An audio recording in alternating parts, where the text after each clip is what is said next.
Zenitsu Agatsuma can only fight at his full power when his own mind is completely shut off. Think about that for a second. Every other Hashira-level fighter gets stronger by staying focused, by staying present. Zenitsu gets stronger the moment he disappears from his own body. That's not a comedy gimmick. That's not the funny guy who's secretly OP.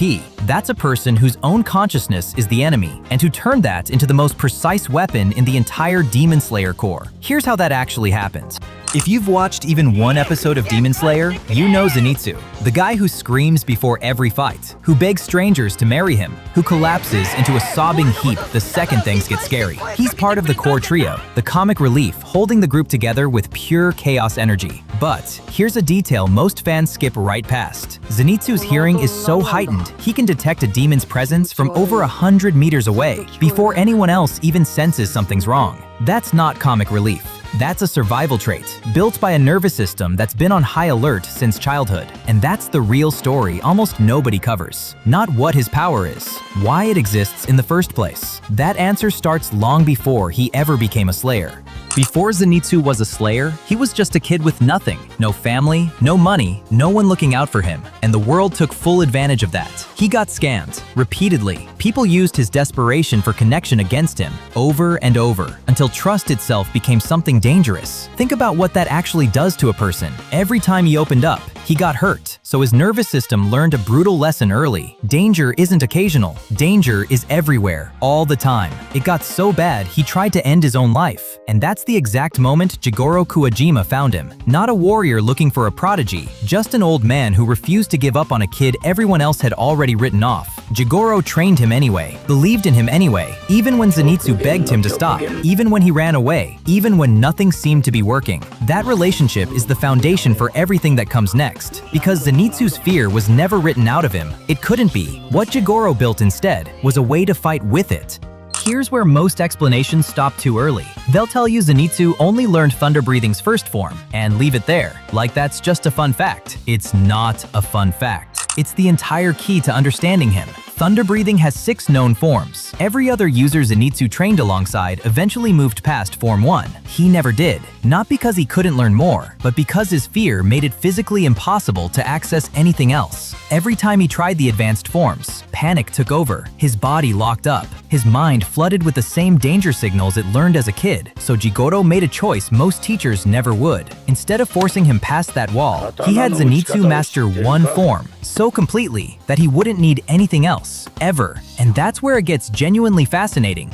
Zenitsu's conscious mind is where the fear lives. It's constant, it's loud, and it overrides everything, including his ability to fight at full capacity. But asleep, his conscious mind goes quiet. The fear has nothing to attach to. What's left is pure trained instinct. Thousands of hours of repetition, running on autopilot, with zero hesitation, zero overthinking, zero fear response slowing him down. That's not random. That's the entire design of his power. Because he only ever mastered one form, his execution of it isn't just good, it's absurd refined. Frame-perfect footwork, reaction speed that rivals users with 3 or 4 times his technique count. By the final arc, that specialization pays off in a way nobody saw coming. His body evolves the first form itself into something new entirely, not by learning Form 2, by perfecting Form 1 past its own limits. Every multi-form user in this series spreads their focus. Zenitsu never had that option, so he went all in on the one thing fear couldn't take from him. That's not a weakness turned into a strength by luck. That's years of forced specialization,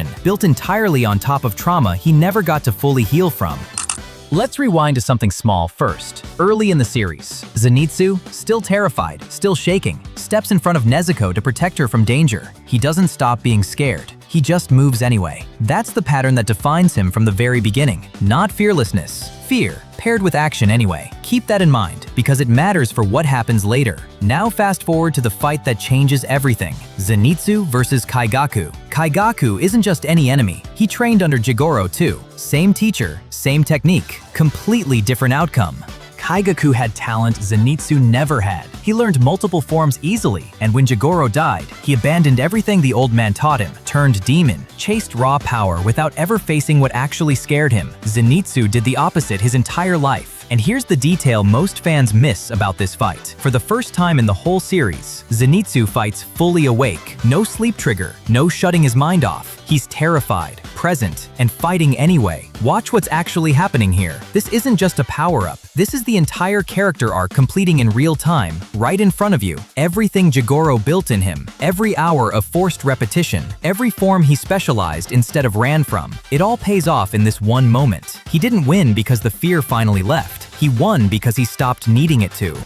The Jigoro relationship is easy to sum up on paper, mentor and student, but that undersells it completely. Jigoro wasn't training a prodigy. He was rebuilding a kid nobody else believed in. He didn't push Zenitsu to be like everyone else. He built an entire teaching method around Zenitsu's fear, instead of trying to erase it. That's not mentorship. That's closer to what a father does. Kaigaku is the mirror that makes this land even harder. Same teacher, same technique, but where Zenitsu absorbed patience and persistence, Kaigaku absorbed entitlement. He thought talent meant he didn't need to face anything uncomfortable about himself. When Jigoro died, Kaigaku blamed him and walked away. Zenitsu, the one with less raw talent, carried Jigoro's lessons forward without hesitation. Power didn't separate these two. Character did, and that difference between the two of them is exactly why Zenitsu's story doesn't end with "he got strong."